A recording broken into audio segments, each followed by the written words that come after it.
சிலுவை காட்சியின் மூலமாய் எங்களுடைய அனுதின வாழ்விலே இடைப்பட்டு எங்களை பலப்படுத்துகிற அன்பின் ஆண்டவரே, இந்த நாளிலும் நாங்கள் தியானிக்கின்ற தியானம் எங்களுடைய தனிப்பட்ட ஆன்மீக வாழ்க்கையிலே சிலுவைக்கு நேராக எங்களை வழி நடத்தவும் எங்களை பலப்படுத்தவும் பரிசுத்த ஆவியானவர் இந்நேரத்திலே எங்கள் மத்தியில் இடைப்படுவீராக. வார்த்தைக்கு விரோதமாய் செயல்படுகின்ற எல்லா அந்தகார கிரியைகளையும் இயேசுவின் திருப்பெயரிலே கடிந்து கொள்கிறோம். வார்த்தைகள் ஆற்றல் மிகுந்ததாய் எங்களுக்குள்ளாய் பிரவேசிக்கவும், இந்த வார்த்தைகள் மூலமாய் நாங்கள் குணப்படவும் பலப்படவும் ஆண்டவர் எங்களுக்கு அருள் தாரும். இயேசு கிறிஸ்துவின் வழியாய் ஜெபிக்கின்றோம். ஜெபம் கேளும் நல்ல பிதாவே, ஆமேன். கிறிஸ்து இயேசுவுக்குள் அன்பார்ந்த இறை மக்களே, சிலுவைநாதர் இயேசு கிறிஸ்துவின் ஈடு இணையற்ற திருப்பெயரில் இந்த தவக்காலத்தின் 2வது வெள்ளிக்கிழமை மாலை வழிபாட்டிலே வந்திருக்கின்ற உங்கள் அனைவரையும் மறுபடியுமாய் அன்போடு கூட வாழ்த்துகின்றேன். பிதாவாகிய கடவுளிடமிருந்தும் அவருடைய திருமைந்தனாம் இயேசு கிறிஸ்துவிடமிருந்தும் வருகின்ற அருளும் அமைதியும் நம்மை ஆற்றல் படுத்தி வழிநடத்துகின்ற தூய ஆவியரின் ஆசீர்வாதமும் நம்மை ஆளுகை செய்வதாக. நாம் ஏற்கனவே அறிந்தவாறு இந்த தவக்காலத்திலே நாம் திருமறையில் இருக்கின்ற தாவரங்களை பற்றி தொடர்ந்து தியானிக்க நாம் முற்பட்டிருக்கின்றோம். கடந்த வாரத்திலே நாம் தியானித்த ஈசோப்பு செடியானது ஒரு மறுமலர்ச்சியின் அம்சமாக நம்முடைய ஆன்மீக வாழ்வில் வெளிப்படுகின்றதை புரிந்திருக்கின்றோம். இந்த நாளிலும் ஒரு செடியை நாம் தியானிக்க இருக்கின்றோம். நாம் அறிந்தபடி திருமறையிலே ஒரு சில இடங்களிலே மாத்திரம் பதிவு செய்யப்பட்டிருக்கின்ற சூரை செடி. இந்த சூரை செடியினுடைய அனுபவத்தை இன்றைக்கு நம்முடைய வாழ்வின் அனுபவமாக்கி நாம் திருவிருந்திலே பங்கு பெறுவதற்கு நம்மை தகுதிப்படுத்துவோம். பாலைவனத்திலே வளரக்கூடிய ஒரு குத்து செடி அல்லது புதர் செடி இது. காட்டு பூண்டு செடி என்கின்ற குறிப்பும் இதற்கு உண்டு. குறிப்பாக வறண்ட நில தாவரம் என்று இது அழைக்கப்படுகின்றது. இது ஒரு விதமான மூலிகை வகையை சார்ந்த செடிதான். காடுகளிலே மலைப்பகுதிகளிலே வறட்சியை தாங்கி வளரக்கூடிய ஒரு புதர் செடி. ஆர்டிக் முதல் துணை வெப்பமண்டல பாலைநில பகுதிகளிலே இது அதிகமாக வளருகின்ற குறிப்பு பூகோள ரீதியாக உண்டு. 15 மீட்டர் உயரம் வரை வளரக்கூடிய ஒரு செடி. படர்ந்தும் தரையோடு தரையாகவும் இருக்கும். 15 மீட்டர் வரை உயரம் வரைக்கும் வளர்ந்த ஒரு செடி. தாவரவியல் புரிந்து கொள்ளுதலிலே சைப்ரஸ் என்கின்ற ஒரு குடும்பத்தின் மரங்களோடு தொடர்புடைய, இதனுடைய தாவரவியல் பெயர் சைப்ரஸ் குடும்பத்தோடு தொடர்புடைய ஒரு செடி. உயரமாக வளருகின்ற, அதாவது 15 மீட்டர் வரைக்கும் வளருகின்ற அந்த செடிகள் நிழல் தரக்கூடியதாக இருக்கின்றது. ஆங்கிலத்திலே ஜுனிப்பர் என்கின்ற பெயரும், எபிரேய மொழியிலே ரீதம் என்கின்ற பெயரும் இதற்கு உண்டு. தமிழ் கலாச்சாரத்திலே சங்க இலக்கியங்களிலே இது குறிப்பிடப்பட்டிருக்கின்றது என்கின்ற வரலாற்று பின்னணியும் உண்டு. கலிங்கத்து பரணியிலே இதை பற்றியதான குறிப்புகள் பல உண்டு. தமிழகத்திலேயும் இந்த சூரை செடியினுடைய வளர்ச்சி இருக்கிறது என்பது இந்த சங்க இலக்கியங்கள், கலிங்கரத்து பரணி போன்ற குறிப்புகளின் மூலமாக அறிந்து கொள்ள முடிகின்றது. தெற்கு பாலஸ்தீனத்திலே வறண்ட பாலை நிலத்திலே வளருகின்றது. குறிப்பாக சீனாய் மலை பகுதிகளிலே இதனுடைய வளர்ச்சியை காண முடிகின்றது. தொடர்ந்து 5 ஆண்டுகள் மழை இல்லை என்றாலும் அந்த கடுமையான வெயிலை தாங்கி வளரக்கூடிய ஆற்றல் பெற்றது இந்த வறண்ட பாலை நிலத்திலே வளரக்கூடிய இந்த சூரை செடி. சிறிய சிறிய முட்கள் இதற்கு உண்டு. அந்த முட்கள் அதில் வளருகின்ற பழங்களை பாதுகாக்கக்கூடியது.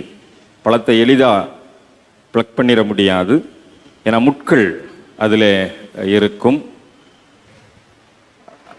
இதனுடைய முட்கள் அந்த வளர்ச்சி பருவத்திலே வேரிலிருந்து அதனுடைய முட்பகுதியானது அதிகமாக இருக்கக்கூடியது.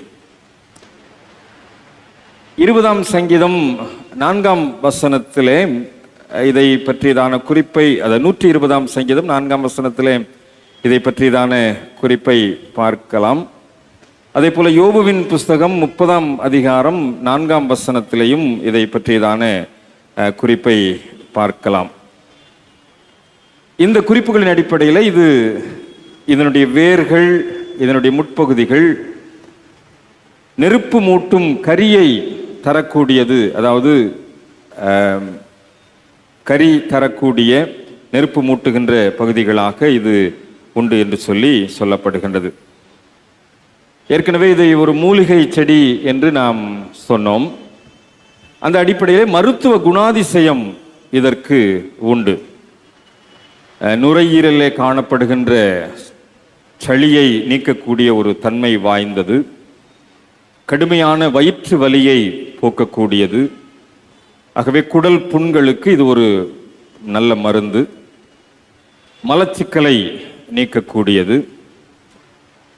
கால்சியம், இந்த செடியிலே கால்சியம் பகுதி அதிகமாக இருப்பதனாலே பற்களுக்கும் எலும்புகளுக்கும் மருந்தாக இந்த கால்சியத்தின் மூலமாக பற்கள் எலும்புகளுக்குரிய மருந்து பொருட்கள் இதிலே தயாரிக்கப்படுகின்ற ஒரு மூலிகை செடியாக இந்த சூரை செடியானது பயன்படுகின்றது.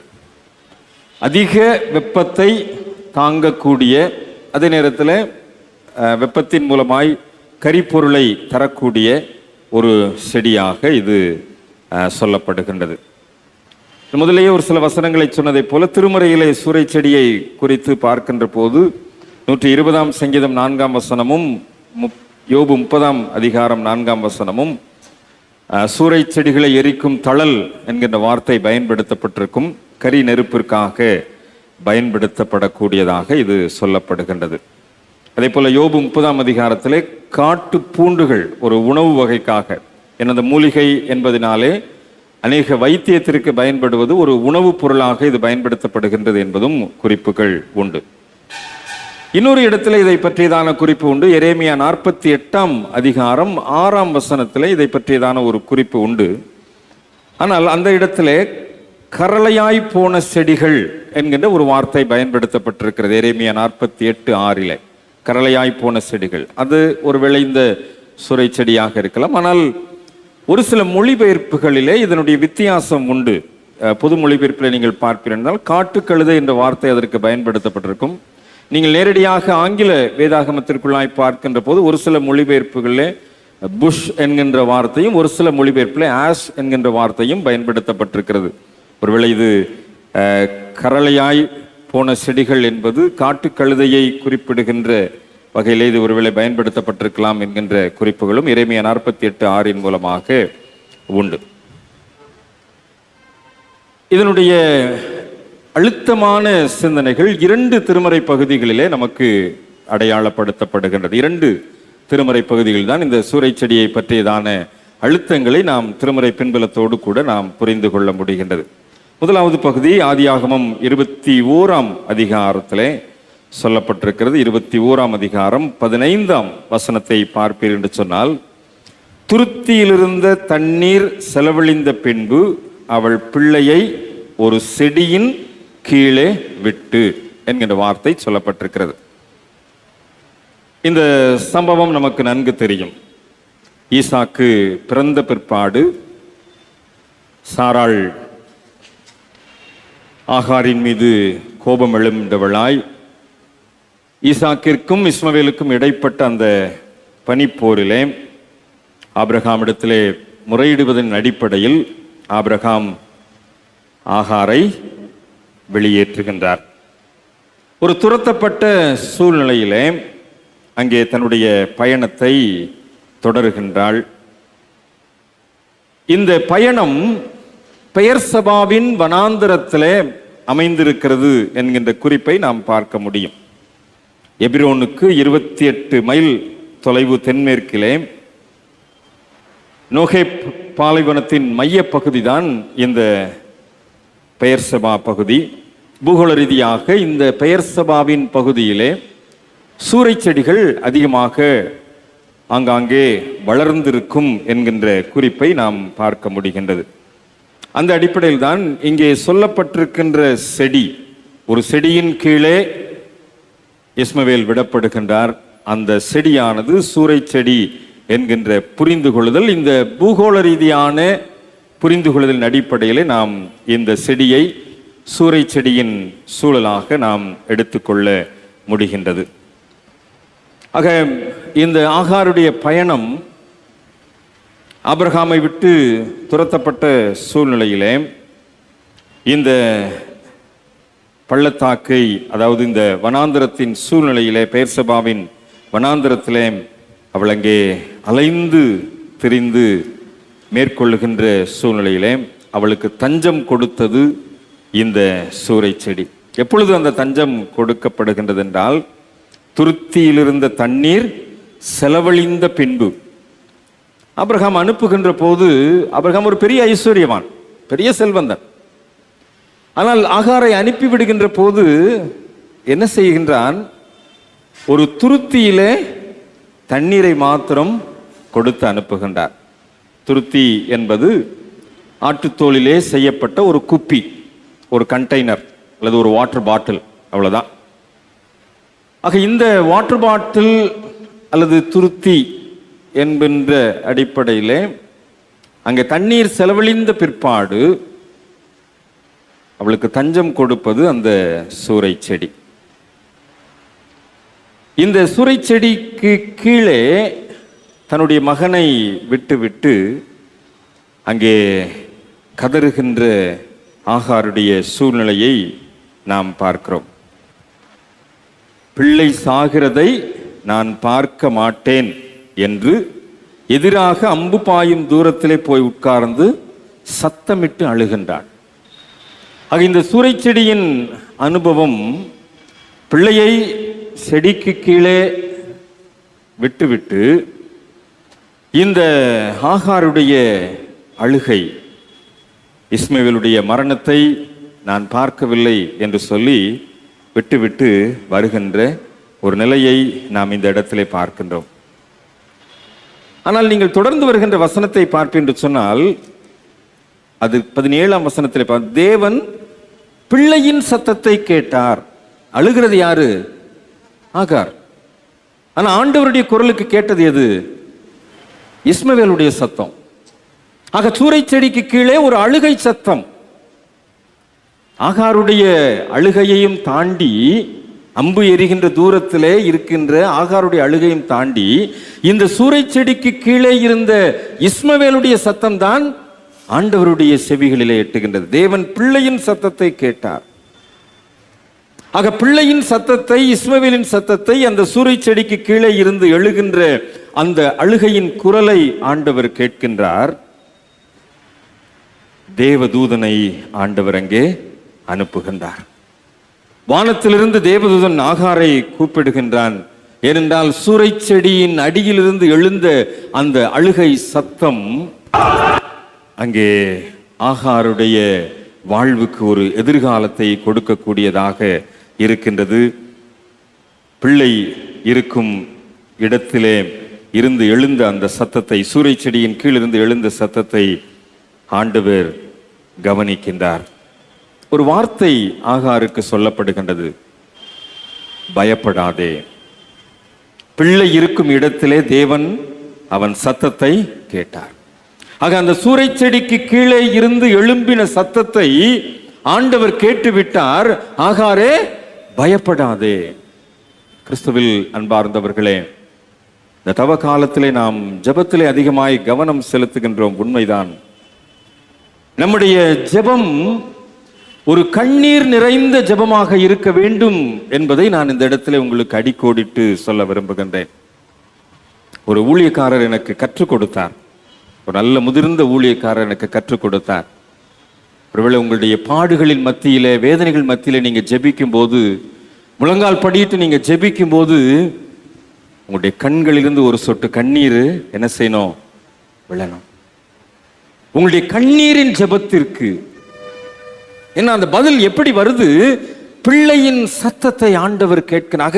அந்த பிள்ளை அழுகின்றது, கண்ணீர் விடுகின்றது. இந்த ஆகாருடைய ஜெபத்திற்கு அங்கே பதில் வருகின்றது. பயப்படாதே, பயப்படாதே.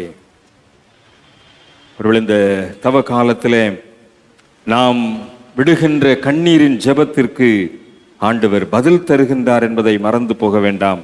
ஒருவேளை அந்த பதில் எப்படி அமைகின்றது? ஒரு பயப்படாதிருக்கின்ற எதிர்காலத்தை.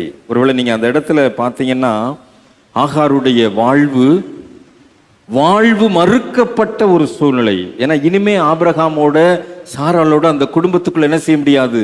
இருக்க முடியாது. வாழ்வு மறுக்கப்பட்ட ஒரு சூழ்நிலை, எதிர்காலம் இல்லை என்ற ஒரு சூழ்நிலை. வனாந்திரத்துக்கு வந்தாச்சு, பாலை நிலம், இனிமே வாழ்வு இல்லை. அந்த இடத்திலே விழுகின்ற கண்ணீரின் சத்தத்திற்கு, அந்த இடத்திலே எழுந்த பிள்ளையினுடைய அழுகுரலுக்கு ஆண்டவர் பதில் தருகின்றார். பயப்படாதே. ஆபிரகாமுக்கு ஆண்டவர் வாக்கு கொடுத்தார், ஆகாரின் மூலமா என்ன செய்வேன்? உனக்கு தலைமுறையை பலப்படுத்துவேன் சொல்லி. அந்த வாக்குறுதி இப்பொழுது ஆகாருக்கு உறுதிப்படுத்தப்படுகின்றது. ஏன்னா ஆபிரகாமை விட்டு ஆகார் இப்ப தூரமா வந்தாச்சு. ஆக அங்கே என்ன வாக்குறுதி கொடுக்கப்பட்டது என்பது ஆகாருக்கு தெரியாது. ஆனால் ஆகாருக்கு ஆபிரகாம் இடத்திலே கொடுக்கப்பட்ட வாக்குறுதி உறுதி செய்யப்படுகின்றது. பெரிய ஜாதி ஆக்குவேன், நீ எழுந்து பிள்ளையை எடுத்து அவனை உன் கையினால் பிடித்து கொண்டு போ, அவனை பெரிய மக்கள் இனமாக்குவேன். உறுதிப்படுத்தப்பட்ட சூழ்நிலையிலே உறுதிப்படுத்தப்பட்ட வாக்குறுதியை பற்றி பிடித்து கொண்டவளாய் ஆகார் அங்கே என்ன செய்கிறார்? கண்ணை திறந்து பார்க்கிற, அவளுடைய கண்கள் திறக்கப்படுகின்றது. அந்த கண்கள் திறக்கப்பட்ட சூழ்நிலையிலே ஒரு துறவு, தண்ணீர் நிறைந்த துறவு, வாழ்வு மறுக்கப்பட்ட இடத்திலே, எதிர்காலம் இல்லை என்று சொல்லப்பட்ட இடத்திலே கண்ணீரின் ஜெபத்திற்கு ஆண்டவர் பதில் தருகின்றார். இன்னைக்கு இந்த தவ காலத்திலே நம்முடைய ஜெபம் எதிர்காலமே இல்லைன்னு சொல்லி நொந்து போய் வெந்து போய் உடைஞ்சு போய் இருக்கிறோமா? நம்முடைய கண்ணீரின் ஜெபத்திற்கு ஆண்டவர் எதிர்காலத்தை வைத்திருக்கிறார் என்பதை மறந்து போக வேண்டாம். அந்த சூரை செடியின் கீழே இருந்து எழும்பின அந்த ஜெபத்திற்குரிய பதில் தான் ஆகாருக்கு அல்லது இஸ்மவேலுக்கு தண்ணீரை மாத்திரம் கொடுக்கலங்க, எண்ணெய் வளத்தை கொடுத்தது. இன்னைக்கும் நம்ம பெட்ரோல் யார்கிட்ட தான் வாங்குறோம்? இஸ்மவேல் சந்ததி இடத்திலிருந்து தான் பெட்ரோல், டீசல், அந்த எண்ணெய் வளங்களை நாம் பெற்றுக்கொள்ளுகின்றோம். ஒரு பலத்த திரட்சியான எதிர்காலத்தை. இன்னைக்கு பெட்ரோல் ரேட் என்ன உங்களுக்கு தெரியும், டீசல் ரேட் என்ன உங்களுக்கு தெரியும். அது எப்படிப்பட்ட ஒரு எதிர்காலத்தை ஆண்டவர் வைத்திருக்கிறார். யாருக்கு? வாழ்வு மறுக்கப்பட்ட நிலைமையிலே அநாதையாய் சூரை செடியின் கீழ் கிடந்த இஸ்மவேலுக்கு ஆண்டவர் இன்றைக்கு வைத்திருக்கின்ற ஆசீர்வாதத்தை பாருங்கள். ஆண்டவர் வைத்திருக்கிற அந்த மிகப்பெரிய வாக்குறுதியின் உறுதிப்பாட்டை பாருங்கள். இந்த தவ காலத்திலே உங்களுடைய கண்ணீர் நிறைந்த ஜெபத்திற்கு ஆண்டவர் ஒரு மிகப்பெரிய எதிர்காலத்தை வைத்திருக்கிறார் என்பதை மறந்து போக வேண்டாம். மிகப்பெரிய ஆசீர்வாதத்தை வைத்திருக்கிறார். இன்றைக்கு தெரியாது, எதிர்கால தலைமுறை அந்த எதிர்காலத்தை பெற்றுக்கொள்ளக்கூடிய வகையிலே வாக்குறுதியை ஆண்டவர் வைத்திருக்கின்றார். இந்த தவ காலத்திலே எதிர்காலத்தை தரக்கூடிய ஒரு வாழ்வை இந்த சூரை செடியின் அனுபவத்தின் மூலமாய் அருமையான இஸ்மவேலுடைய எதிர்காலத்திற்கு, எதிர்கால தலைமுறையினருக்கு ஆண்டவர் கொடுத்ததை, ஆண்டவர் நிறைவேற்றினதை நாம் புரிந்து கொள்ளுகிறோம். இது ஒரு விதமான சூழ்நிலை, இந்த சூரை செடியின் அனுபவம். இன்னொரு சூழ்நிலை தான் நாம் படிக்க கேட்ட 1 ராஜாக்களின் புஸ்தகம் 19ஆம் அதிகாரத்தின் 4ஆம் 5ஆம் வசனங்களிலே அடங்கி இருக்கின்ற எலியாவினுடைய வாழ்க்கையில் இந்த சூரை செடியின் அனுபவத்தின் மூலமாய் நாம் கற்றுக்கொள்ளுகின்ற காரியம். ஏசபேலுக்கு பயந்து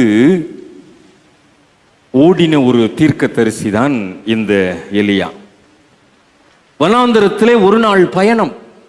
ஒரு நாள் எவ்வளவு நடந்து போக முடியுமோ நடந்து போயிட்டார். போய் ரெஸ்ட் எடுத்த இடம் தான் இது, ஒரு சூரை செடியின் கீழ்.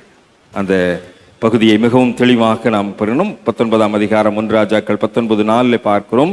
அவன் வனாந்தரத்திலே ஒரு நாள் பிரயாணம் போய் ஒரு சூரை செடியின் கீழ் உட்கார்ந்து கொண்டான். ஒருவேளை அந்த நேரத்தில் எலியாவுடைய மனநிலைமையை நீங்க கொஞ்சம் பாருங்க. ஒரு சோர்வடைந்தவனாய் தஞ்சம் புகுந்த இடம்தான் சூரை செடி. ஒரு மரண பயம். ஏன்னா ஏசபேல் என்ன சொல்லியாச்சு, கொன்றுவேன்னு சொல்லிட்டான். ஒரு தனிமை, மன சோர்வு. அப்படிப்பட்ட நிலைமையிலே அவன் அமர்ந்த இடம்தான் இந்த சூரை செடியின் அனுபவம். ஆக மனம் சோர்ந்து போன எலியா, தனிமையில இருக்கின்ற எலியா, மரண பயத்தோடு இருக்கின்ற எலியா அந்த சூரை செடியின் கீழ் இருக்கின்றான். இப்போ ஒரு கேள்வி எழுப்பி பார்க்கலாம். யார் இந்த எலியா அப்படிங்கிற கேள்வியை நாம் எழுப்பி பார்ப்போம் என்று சொன்னால், அதற்கு முந்தின அதிகாரம் நமக்கு அதற்கு பதில் தருகின்றது. 1 ராஜாக்கள் 18ஆம் அதிகாரத்தில் இருக்கின்ற ஒரு சம்பவத்தை இந்த காட்சியின் மூலமாய் நீங்கள் பார்க்கலாம். 1 ராஜாக்கள் 18ஆம் அதிகாரத்தில் யார் இந்த எலியா?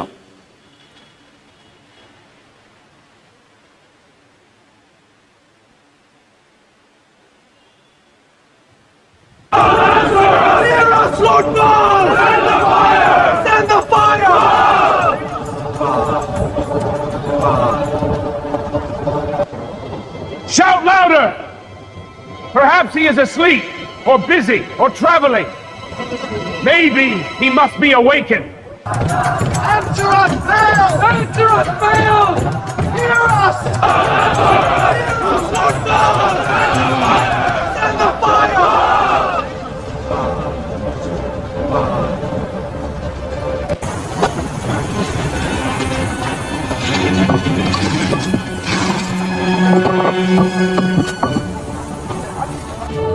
Pour water on it.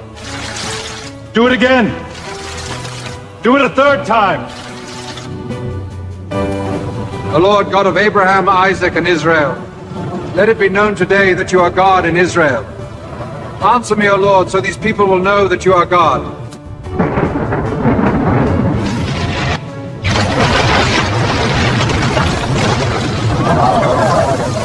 The Lord is God! The Lord alone is God! The Lord alone is God! யார் இந்த எலியா? தனி மனிதனாய் 450 பாகாலின் தீர்க்கதரிசிகளை வெட்டி போட்டவன். பகல் முழுவதும் கூக்குரல் இடுகின்றார்கள். ஆனால் இரவிலே அந்தி பலி செலுத்துகின்ற நேரத்திலே ஆபிரகாமின் தேவனை, ஈசாக்கின் தேவனை, இஸ்ராயேலின் தேவனை என்று சொல்லி அழைத்து தண்ணீர் நிறைந்த அந்த பலிபீடத்தை வானத்திலிருந்து இறங்கின அக்கினியின் மூலமாய் பட்சித்து போட கருவியாய் பயன்படுத்தப்பட்டவன் இந்த எலியா. இந்த ஆற்றல் நிறைந்த பணியை செய்து முடித்த எலியா இப்பொழுது சூரை செடியின் கீழாக உட்கார்ந்திருக்கிறான். பயந்து போய் உட்கார்ந்திருக்கிறான். ஒரு தனிமையிலே மரண பயத்தோடு கூட அமர்ந்து இருக்கின்றான். எதிர்காலத்தை குறித்ததான ஒரு கேள்வியோடு கூட அமைந்திருக்கின்றான். அந்த இடத்துல இந்த எலியாவிற்கு அன்றைக்கு செயல்பட்ட அந்த வீரமான தீரமான செயல்பாடுகளை யோசித்து பார்க்கின்றான். இப்பொழுது செய்தி என்ன வந்திருக்கின்றது? 19ஆம் அதிகாரம் 2ஆம் வசனத்தில் சொல்லப்பட்டிருக்கிறது, நான் நாளை இந்நேரத்தில் உன் பிராணனுக்கு செய்யாதே போனால். ஆக இந்த சூரை செடியின் கீழே இவன் உட்கார்ந்து இருக்கின்ற போது ஒரு மரணத்தின் உச்ச கட்டத்திலே சாவிதான் முடிவு என்பவனாக அங்கே அமர்ந்திருக்கின்றதை நாம் பார்க்கின்றோம். இவன் ஓடிப்போன அந்த டிராவல் பண்ண இடத்தை நீங்க அந்த பகுதியை பார்ப்பீங்க அப்படின்னா, இந்த ஆகாப் ஏசபேலுக்கு இந்த செய்தியை சொல்லி ஏசபேலுக்கு பயந்து இவன் ஓடுகின்ற அந்த வனாந்திரம் பெயர்செபாவின் வனாந்திரம். இந்த வனாந்திரத்துல தான் ஆகாரும் சூறை செடியின் கீழே தன்னுடைய மகனை படுக்க வைத்திருந்தால், அதே வனாந்தரத்தில் தான் எலியாவும் ஒரு சூறை செடியின் கீழாக பயத்தோடு கூட அமர்ந்திருக்கின்றார். மரணத்தின் விளிம்பிலே அமர்ந்திருக்கக்கூடிய ஒரு சூழ்நிலை. ஒரு பாடுள்ள மனிதன் தான் எலியா என்பவன், நம்மை போல ஒரு பாடுள்ள மனிதன் தான். இந்த உள்ளத்தில் தோன்றின ஆசைகள் எதிர்பார்ப்புகளை உருவாக்கினது உண்மை. அவனுக்கு என்ன ஆசை? கானானிய தெய்வங்கள், இந்த பாகாலின் வழிபாட்டிலிருந்து மக்களை உண்மையான தெய்வத்திற்கு நேராக வழிநடத்த வேண்டும் என்பதுதான் அவனுடைய உள்ளத்தின் ஆழத்தில் இருந்த ஆசை. ஆனால் அந்த ஆசையை நிறைவேற்றுவதற்கு அவன் முயற்சி செய்தான். அந்த எதிர்பார்ப்பு ஒரு பக்கம் நிறைவேறுகின்றது. ஆனால் இப்பொழுது அவனை கொல்லுவதற்குரிய சூழ்நிலைகள் வந்தபோது ஒரு ஏமாற்றம், ஒரு கவலையோடு கூட சோர்வை உள்வாங்கினவனாக, அந்த சோர்வின் மூலமான பயத்தை உள்வாங்கினவனாக இவன் அங்கே சூறை செடியின் கீழே அமர்ந்திருக்கின்றான். கர்த்தர் உண்மையான தெய்வமா, பாகால் உண்மையான தெய்வமா என்கின்ற சவாலுக்கு இங்கே சூறை செடியின் கீழே கேள்வி எழுப்பி பார்த்து கொண்டவனாக அவன் அங்கே அமர்ந்திருக்கின்றதை பார்க்கின்றோம். இந்த இடத்துல நான் ஒரு சின்ன இடைச்செருகளை நான் சொல்ல விரும்புகின்றேன். இந்த மனச்சோர்வு, ஒரு டிப்ரெஷன் இந்த எலியாவுக்கு ஏற்பட்டது உண்மை.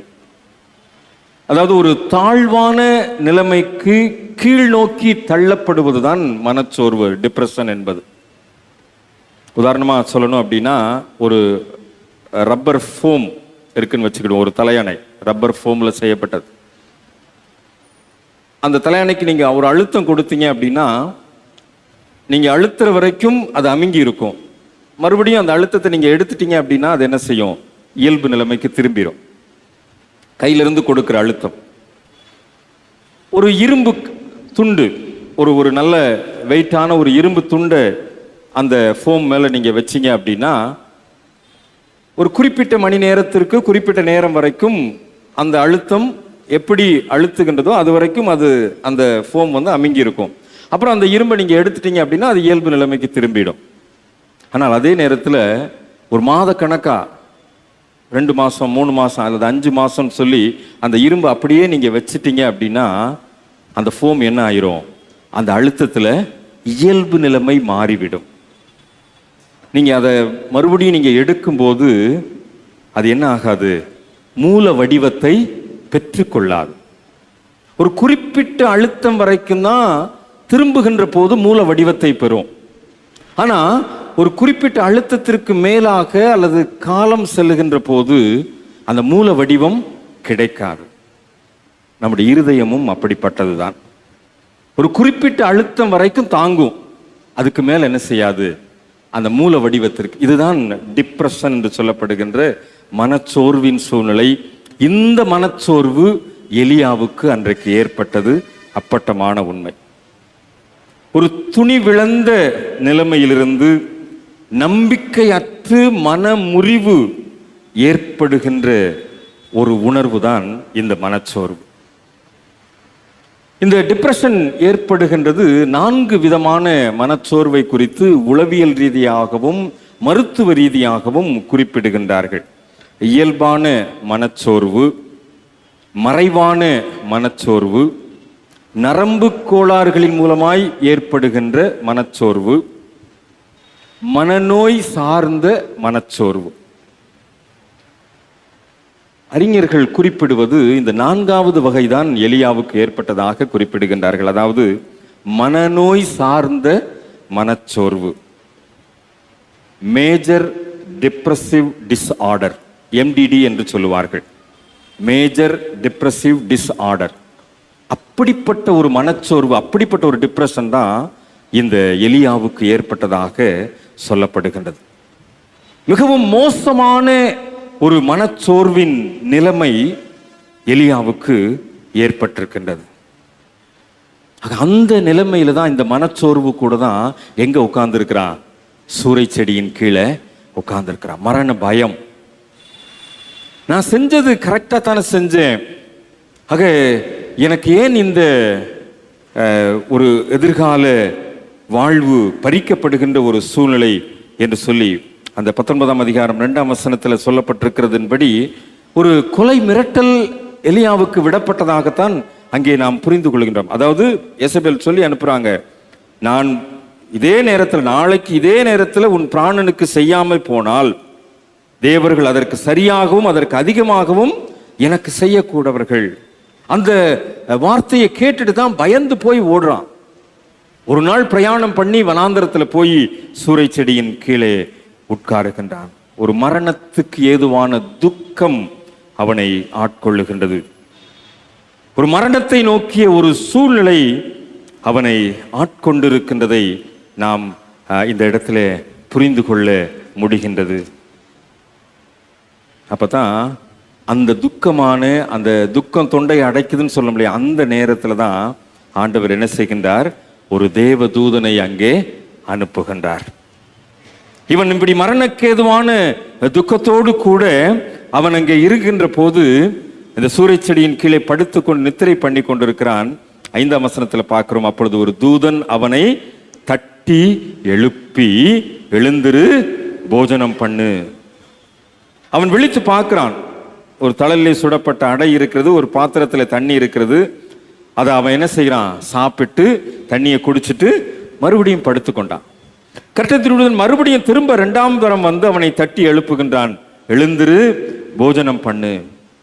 நீ பண்ண வேண்டிய பிரயாணம் வெகு தூரம். ஏனென்றால் இந்த எலியாவை குறித்து ஆண்டவர் வைத்திருந்த நோக்கம் வேறு.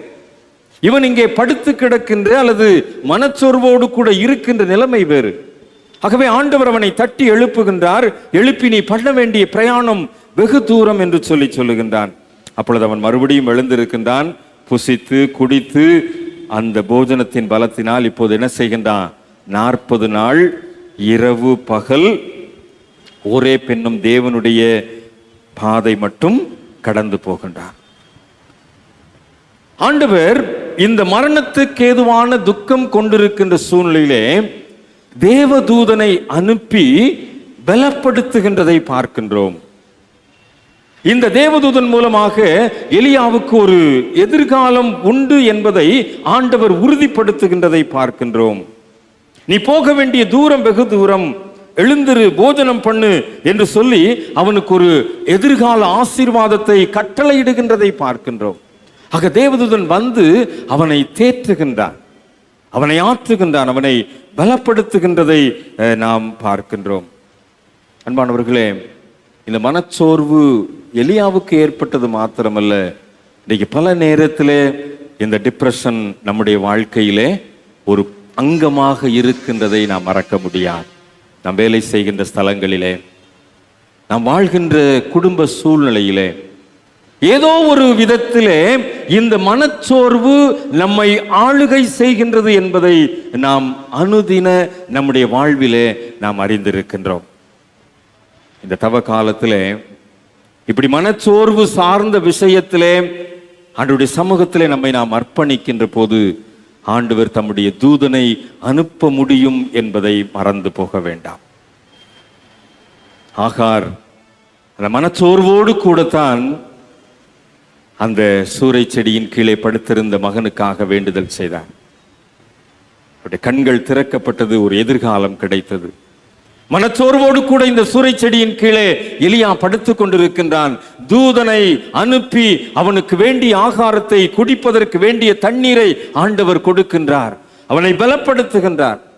இந்த மனச்சோர்வு மாற வேண்டும் என்று சொல்லி அவனுக்குரிய எதிர்காலத்தை ஆண்டவர் திட்டமிடுகின்றதை நாம் பார்க்கின்றோம். கிறிஸ்துவில் அன்பானவர்கள், இந்த தவ காலத்திலே ஆண்டவருடைய சன்னிதானத்திலே நாம் விழுந்து மன்றாடி ஏறெடுக்கின்ற ஜெபங்கள் நம்முடைய மனச்சோர்வுக்கு ஒரு விடுதலையை, ஒரு எதிர்காலத்தை, ஒரு நல்ல ஆசீர்வாதமான சூழ்நிலையை ஆண்டவருடைய சமூகத்தில் இருந்து பெற்றுத்தரும் என்பதிலே சந்தேகமில்லை. இந்த சூரை செடியின் அனுபவம் நம்மை சிலுவைக்கு நேராக வழி நடத்துகின்றதை பார்க்கின்றோம். அதுக்கப்புறம் இந்த எலியாவுடைய பிரயாணம் எங்களது இருக்குது, நீண்ட பயணம் போகிறார். ஆண்டவர் அவரை அனுப்புகின்றார். ஏனென்றால் இந்த எலியா செல்ல வேண்டிய தூரம் வெகு தூரம். அனுப்புகின்றார். எங்க நோக்கி போறார் தெரியுமா? அதுக்கப்புறம் அந்த சூறைச்செடியின் கீழ் பெற்றுக்கொண்ட அந்த அனுபவம், அவர் அங்கே ஒரே வனாந்தரத்தில் அந்த மலையை நோக்கியதான பயணம் எங்கே ஏற்படுகிறது என்று, எங்கே பயணிக்கிறார் என்று சொன்னால், அங்கே கடவுள் மோசேயின் மூலமாக கட்டளையை கொடுத்த அந்த மலைக்கு நேராக அந்த பயணமானது அமைகின்றது. மோசமான மனச்சோர்வு இப்ப தூதன் வந்து பலப்படுத்தினதுக்கு பிற்பாடு அவன் தன்னுடைய பயணத்தை அமைத்துக் கொள்ளுகின்றான். ஏனென்றால் அந்த பலத்திலே நீங்கள் அந்த பகுதியை பார்க்கின்ற போது நாம் புரிந்து கொள்ள முடியும். போஜனத்தின் பலத்தினால் 40 நாள் இரவு பகல் ஒரே பெண்ணும் தேவனுடைய பாதை மட்டும் நடந்து போனான். 102ஆம் சங்கீதத்தில் நீங்கள் பார்க்க முடியும். இந்த பகுதியை நீங்கள் தொடர்ந்து படித்து பார்க்கின்ற போது அநேக காரியங்களை புரிந்து கொள்ள முடியும். அதாவது கட்டளைகளை பெற்றுக்கொண்ட ஒரு இடம். 68ஆம் சங்கீதம் 8ஆம் வசனத்திலே, ஆபகுக் 3ஆம் அதிகாரம் 3ஆம் வசனத்திலே, நியாயாதிபதிகள் 5ஆம் அதிகாரம் 4ஆம் வசனத்திலே மோசே கட்டளைகளை பெற்றுக் கொடுத்த இடம், கடவுள் தங்குகின்ற இடம், கடவுளை வழிபடுகின்ற இடம் என்கின்ற புரிந்து கொள்ளுதலோடு கூட அங்கே தன்னுடைய நம்பிக்கையை புதுப்பித்துக் கொள்ளும்படியாய் அந்த ஆற்றலோடு கூட எலியா பயணிக்கின்றதை நாம் பார்க்க முடிகின்றது. ஒருவேளை இந்த 40 நாள் அவர் ஃபாஸ்டிங் இருந்தார்னு நம்ம சொல்ல முடியாது, நிறைய சாப்பிட்டாருன்னு நம்ம சொல்ல முடியாது. ஆனால் இந்த 40 நாட்கள் பயணம் பண்ணுவதற்கு தேவையான பலனை தேவதூதன் மூலமாக எலியா பெற்றுக்கொள்ளுகின்றார். அந்த பெற்றுக்கொண்ட அந்த பலத்தின் அடிப்படையில் தான் இந்த ஓரேப்பை நோக்கியதான பயணத்தை அவன் அமைத்துக் கொள்ளுகின்றான். அதற்கு பிற்பாடு வருகின்ற பகுதியை நீங்கள் பார்ப்பீர் என்று சொன்னால், அங்கே அந்த ஒரு குகையிலே போய் தங்குகின்ற சூழ்நிலையும், அதற்கு பிற்பாடு எலிசாவை அங்கே ஆண்டவர் உருவாக்குகின்ற வரலாற்றையும் இந்த தொடர் பகுதிகளிலே நாம் புரிந்து கொள்ள முடியும். ஆக இந்த சூறைச்செடியின் கீழே பெற்றுக்கொண்ட இந்த எலியாவின் அனுபவம் அவனுக்கு ஒரு புதிய உத்வேகத்தை கொடுக்கிறது. அந்த கட்டளை பெற்றுக்கொண்ட இடத்தை நோக்கிய ஒரு பயணத்தை அமைக்கின்றது, ஒரு பலத்தோடு கூட. என்றால் இந்த சூறைச்செடியின் அனுபவம் தான் ஒரு தேவதூதன் வந்து அவனை பலப்படுத்தக்கூடிய ஒரு சூழ்நிலையை அங்கே ஏற்படுத்துகின்றதை நாம் பார்க்கின்றோம். ஆக இந்த எலியாவை தூதன் பலப்படுத்துகின்ற அந்த சூழ்நிலையை நீங்கள் சிலுவை காட்சிக்கு நேராக கொண்டு வருவீர்கள் என்று சொன்னால், இயேசு கிறிஸ்து சிலுவைக்கு போவதற்கு முன்பதாக கெத்செமனே தோட்டத்திலே, கெத்செமனேயின் சூழ்நிலையிலே அவர் அங்கே முழங்கால் படியிட்டு கதறுகின்றதை நாம் பார்க்க முடிகின்றது. அந்த கதறுகின்ற இடத்திலே இயேசு அங்கே சொல்லுகிற லூக்கா 22ஆம் அதிகாரம் 43ஆம் வசனத்தை, மரணத்திற்கு ஏதுவான துக்கத்தோடு கூட தான் இயேசுவானவர் கெத்செமனே தோட்டத்தில் இருக்கிறத பார்க்க முடியும். ஆக அந்த சூழ்நிலையிலையும் ஆண்டவர் ஒரு தூதனை இயேசுவிற்கு அனுப்புகின்றதை பார்க்க முடியும். வானத்திலிருந்து ஒரு தூதன் வந்து இயேசுவை பலப்படுத்துகின்றார். எலியாவை, சூறைச்செடியின் கீழ் படுத்திருந்த எலியாவை, மனச்சோர்வுடைய எலியாவை தூதனை அனுப்பி ஆண்டவர் பலப்படுத்தினார். அதே போல கெத்செமனே தோட்டத்திலே தன்னுடைய வாழ்வின் நிறைவிலே சிலுவையை நோக்கி பயணிக்கின்ற சூழ்நிலை மரணத்திற்கு எதுவான துக்கம் கொண்டிருந்த இயேசுவையும் வானத்திலிருந்து ஒரு தூதனை அனுப்பி ஆண்டவர் பலப்படுத்துகின்றதை பார்க்கின்றோம். ஆக இந்த சூறைச்செடியின் அனுபவம் சோர்ந்து போயிருக்கின்ற உள்ளங்களை பலப்படுத்துகின்ற அனுபவமாய் ஒரு தூதன் மூலமாக இந்த காரியத்தை நிறைவேற்றுகின்ற ஒரு சூழ்நிலையை ஆண்டவர் இன்றைக்கும் நமக்கு வைத்திருக்கிறார் என்பதை நாம் மறந்து போகக்கூடாது. பல நேரத்தில் நம்முடைய துக்கம் அப்படியாக அமைந்திருக்கின்றதை நாம் மறுக்க முடியாது.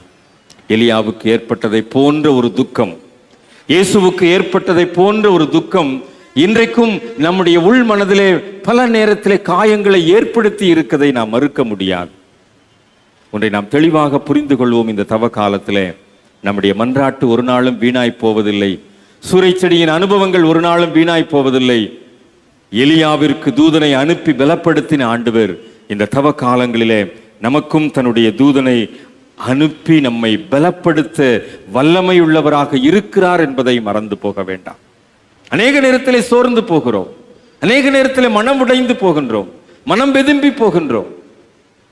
நம்முடைய குடும்பத்திலே கஷ்டங்கள், வேதனைகள், பாடுகள், வியாதிகள், கவலைகள், சொல்ல முடியாத துக்கங்கள் நம்மை ஆட்கொள்ளுகின்ற போது இந்த எலியாவை போல சோர்ந்து போன நிலைமை, சூறை செடியின் கீழே படுத்து கிடந்து வாழ்வு அவ்வளவுதான், மரணம்தான் இனிமேல் என்று சொல்லி எதிர்காலம் இல்லாமல் வாழ்வு மறுக்கப்பட்ட நிலைமையிலே மனம் சலித்து போய் கிடக்கின்றோம். சூறை செடியின் கீழ் எலியாவை பலப்படுத்தின ஆண்டவர் இன்றைக்கும் ஜீவனுள்ளவராய் இருக்கிறார் என்பதை மறந்து போக வேண்டாம். தவ காலத்திலே ஆண்டவர் இந்த சூறை செடியின் அனுபவம் மனம் நொந்து போன வேதனையோடு கூட வாழ்ந்து கொண்டிருக்கிற நம்மை, எதிர்காலத்தை இழந்து போய் தவித்துக் கொண்டிருக்கின்ற நம்மை சிலுவையை நோக்கி பார்க்கின்ற போது அந்த கெத்செமனே தோட்டத்திலே இயேசுவை பலப்படுத்துவதற்காக தூதனை அனுப்பின ஆண்டவர், எலியாவை பலப்படுத்துவதற்காக தூதனை அனுப்பின ஆண்டவர் நம்மையும் பலப்படுத்துவதற்காக தம்முடைய தூதனை அனுப்பி நம்மையும் பலப்படுத்துவார் என்பதிலே சந்தேகமில்லை. அந்த பலத்தை தான் இந்த நற்கருணையின் மூலமாய் பலிபீடத்திலே நாம் பெற்றுக் கொள்ளுகின்றோம். இந்த தவ காலத்திலே இந்த பலிபீடத்திலே நாம் முழங்கால் படியிடுகின்ற போது அந்த பலம்தான் நமக்கு கிடைக்கின்றது என்பதை நாம் மறந்து போக வேண்டாம். இந்த திருவிருந்தை நாம் ஏன் இந்த தவ காலங்களிலே அதிகப்படுத்தி இருக்கிறோம் என்று சொன்னால், இந்த தூதன் மூலமாக நாம் பெற்றுக்கொள்ளுகின்ற பலன் இந்த பலிபீடத்திலே நமக்கு கிடைக்கின்றது. இந்த பலிபீடத்திலே ஆண்டவருடைய சரீரத்தின் மூலமாய், இரத்தத்தின் மூலமாய் நமக்கு கிடைக்கின்றது. அந்த பலனை பெற்றுக்கொண்டவர்களாய் சோர்ந்து போன, உடைந்து போன நிலைமையிலே, நொந்து போன, வாழ்வு மறுக்கப்பட்ட நிலைமையில இருக்கின்ற நமக்கு ஒரு எதிர்காலம் உண்டு என்பதை இஸ்மவேலின் சந்ததியின் மூலமாய் புரிய வைத்த ஆண்டவர், எலியாவின் மூலமாய் அநேக ஆற்றல் நிறைந்த காரியங்களை நிறைவேற்றின ஆண்டவர் நமக்கும் அதை செய்கின்றார் என்பதை மறந்து போக வேண்டாம். இந்த அனுபவத்தோடு கூட தான் இயேசுவை எலியா எங்க சந்திச்சார் தெரியுமா? மறுரூப மலையிலே. மத்தேயு 17ஆம் அதிகாரத்தில் மறுரூப மலையின் அனுபவம் சொல்லப்பட்டிருக்கிறது. அந்த மறுரூப மலையிலே பேதுரு, யோவான், யாக்கோபு மாத்திரம் ஆண்டவர் கூட்டிட்டு போயிருப்பாரு. அந்த மறுரூப மலையில ஒரு அந்த காட்சியை பார்க்கும்போது புரிந்து கொள்ளலாம். அந்த மறுரூப மலையில மோசேயும் எலியாவும் அவரோடு கூட பேசுகிறவர்களாக அங்கே காட்டப்படுகின்றார்கள். ஆக இயேசு சிலுவைக்கு செல்வதற்கு முன்பதாக இந்த மறுரூப மலையின் அனுபவத்தின் மூலமாய் இந்த பாடுகளுக்குரிய பலனை பெற்றுக் கொள்ளுகின்றார். அப்போ எலியா இந்த அனுபவத்தை எல்லாம், அந்த சூறை செடியின் அனுபவத்தை எல்லாம் மறுரூப மலையில கண்டிப்பா இயேசுவிடத்துல சொல்லி இருப்பார். ஆக இந்த மரணத்துக்கு ஏதுவான துக்கத்தோடு கூட இயேசு முழங்கால் படியிட்ட போது அன்றைக்கு எலியாவை பலப்படுத்துவதற்காக அனுப்பப்பட்ட தூதனை போல இங்கே கெத்செமனே தோட்டத்திலேயும் ஒரு தூதன் வந்து பலப்படுத்தின போது இயேசு அங்கே உண்மையிலேயே அந்த ஆற்றலை பெற்றுக் கொண்டிருப்பார். ஆக இந்த மறுரூப மலையின் அனுபவம் இயேசுவுக்கும் அங்கே ஒரு பலத்தை கற்றுக் கொடுக்கின்றது. நம்மை போல பாடுள்ள மனுஷன் எலியா. ஆக அந்த பாடுகளை குறித்து இயேசுவின் வரப்போகின்ற சிலுவை பாடுகளுக்கு தைரியப்படுத்தி பலப்படுத்தி வழிநடத்தின அந்த சூழ்நிலை இன்றைக்கும் நம்முடைய பாடுகளுக்கு முன்னோடியாக இயேசுவை, எலியாவை நாம் எடுத்துக்கொள்வோம் என்று சொன்னால், நம்முடைய பாடுகளிலே, நம்முடைய துன்பங்களிலே, நம்முடைய சோர்வுகளிலே நம்மை பலப்படுத்துவதற்கு அனுப்பப்படுகின்ற தேவதூதனாக இந்த நற்கருணையின் ஆசீர்வாதத்தை பலிபீடத்திலே நாம் பெற்றுக்கொள்ளுகின்ற போது எலியாவிற்கு கட்டளையிட்டு தூர காட்சியோடு அனுப்பின ஆண்டவர், இயேசுவின் மூலமாய் சிலுவையிலே வெற்றி சிறந்த ஆண்டவர் இன்றைக்கும் நம்முடைய பாடுகளுக்கு முற்றுப்புள்ளியை வைத்து நம்முடைய பாடுகளின் சூழ்நிலையிலே நம்மை ஒரு புதிய வாழ்க்கைக்குள்ளாய், ஒரு நல்ல மறுரூபமான எதிர்காலத்திற்குள்ளாய் நம்மை வழிநடத்த வல்லமை உள்ளவராய் இருக்கிறார் என்கின்ற உளப்பாங்கோடு கூட ஆண்டவருடைய சமூகத்திலே, பலிபீடத்திலே, திருவிருந்திலே பங்கு பெறுவதற்கு நம்மை அர்ப்பணிப்போம். ஆண்டவர் தாமே நம்மை ஆற்றல் படுத்தி வழிநடத்தி பலப்படுத்துவாராக. ஆமென். தலைகளை தாழ்த்தி ஆண்டவரை நோக்கி பார்ப்போம். எலியா என்பவன் நம்மை போல பாடுள்ள மனிதன் தான். ஆனால் பாடுகளின் பாதையிலே கடந்து சென்ற எலியாவை, பாடுகளின் பாதையிலே கடந்து சென்ற எலியாவை பலப்படுத்தின ஆண்டவர் இன்றைக்கும் நம்மை பலப்படுத்துவதற்கு வல்லமையுள்ளவராய் இருக்கிறார் என்கின்ற மனதோடு கூட அவரை நோக்கி பார்ப்போம்.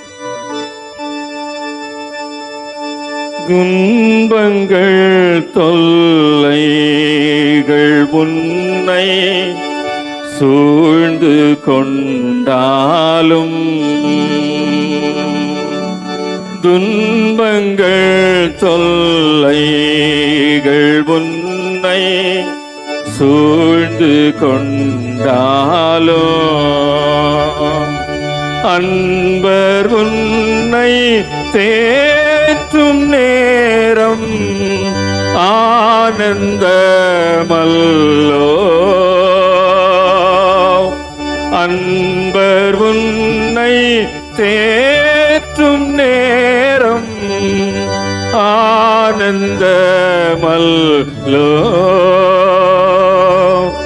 சோர்ந்து போகாதே மனமே சோர்ந்து போகாதே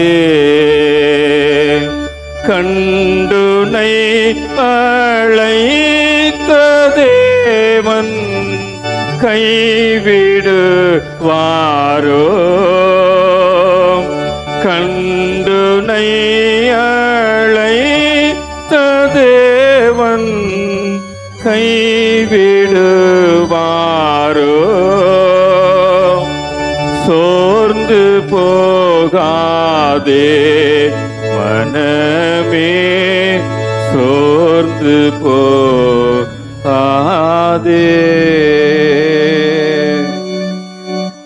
அன்பின் ஆண்டவரே, சோர்ந்து போகக்கூடிய மனம் பேதலித்து போகக்கூடிய நிலைமைகள் எங்களுடைய வாழ்க்கையில அடிக்கடி ஏற்படுகிறது சுவாமி. வாழ்வு மறுக்கப்பட்ட நிலைமையிலே மரணம்தான் முடிவு என்கின்ற நிலைமையிலே வாழ்ந்து கொண்டிருக்கிறோம். பல நேரங்களிலே எதிர்காலம் இல்லை என்று ஏங்கி தவித்துக் கொண்டிருக்கின்ற சூழ்நிலைகள் உண்டு சுவாமி. கல்வாரி சிலுவையிலே உம்முடைய இரத்தத்தை எங்களுக்காக கொடுத்த ஆண்டவர் தம்முடைய தூதன் மூலமாய் எங்களை தேற்றுகின்றவர் என்பதை இன்றைக்கு நீர் எங்களுக்கு உறுதிப்படுத்தி இருக்கிறீர். நன்றி செலுத்துகிறோம் சுவாமி. சூறை செடியின் கீழ் அழுத இஸ்மவேலின் சத்தத்திற்கு செவி கொடுத்த ஆண்டவர், சூறை செடியின் கீழ் மனச்சோர்வோடு கூட இருந்த எலியாவை பலப்படுத்தின ஆண்டவர் இன்றைக்கும் எங்களை பலப்படுத்துவீர் என்கின்ற நம்பிக்கையோடு பலிபீடத்திலே உம்முடைய சரீரத்தையும் இரத்தத்தையும் பெற்றுக்கொள்வதற்கு எங்களை ஆயத்தப்படுத்துகிறோம். இன்றைக்கு நாங்கள் அந்த சரீரத்தையும் இரத்தத்தையும் பெற்றுக்கொள்ளுகின்ற போது ஆண்டவரே, எங்களுடைய சோர்ந்து போன மனம், எங்களுடைய உடைந்து போன உள்ளம், வாழ்வு மறுக்கப்பட்ட சூழ்நிலையிலே ஒரு மாற்றத்தை காண இஸ்மவேலுக்கு கொடுத்த அந்த நல்ல எதிர்காலத்தை நாங்களும் பெற்றுக்கொள்ள எலியாவை நோக்கி நீ பண்ண வேண்டிய பிரயாணம் வெகு தூரம் என்று சொல்லி அவனுடைய பிரயாணத்தை வலுப்படுத்தின ஆண்டவர் எங்களுடைய பிரயாணத்தையும் வலுப்படுத்த வேண்டும் என்று சொல்லி உடைய சமூகத்திலே அர்ப்பணித்து செபிக்கின்றோம். சூறை செடியின் அனுபவம் எங்களுடைய வாழ்க்கையிலே ஒரு புதுமையை தரட்டும். அது சிலுவையை நோக்கிய வெற்றியின் பயணமாக அமையட்டும். இயேசு ஆண்டவரின் வழியாய் அர்ப்பணிப்போடு செபிக்கிறோம் நல்ல பிதாவே, ஆமென்.